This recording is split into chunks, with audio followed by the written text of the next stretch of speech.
ధన్యులు తండ్రి. మీకు మేము కోరేది ఒకటే, మీరు ఏదైతే వాగ్దానాలు చేసిండ్రో ఎలక్షన్ టైంలో మీరు అది మాకు సమకూర్చండి. మాకు కావాల్సింది అది ఒకటే, ఇంకా వేరే ఆలోచనలు లేనే లేవు.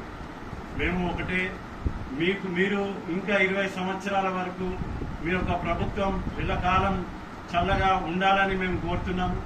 మేము ఎటువంటి తప్పుడు ఆలోచనలు మాకు లేనే లేవు. మేము ఈ పోరాటాన్ని మాకు నడిపిస్తున్న డాక్టర్ చీమ శ్రీనివాస్ గారికి ధన్యవాదాలు. ఎందుకంటే మేము ఎక్కడనో మాలమూల పడిపోయిన మమ్మల్ని మళ్ళీ లేపి మమ్మల్ని ఉజ్జీవం చేసి మమ్మల్ని నిలబెట్టి మేము అసలు అనుకోలేదు మళ్ళీ మేము ఈ పోరాటం చేయగలుగుతామని. కానీ ఆయన బలంతో, ఆయన శక్తితో, ఆయన యుక్తితో, ఆయన యొక్క ప్రేమతో మేము ముందుకు సాగుతున్నాం.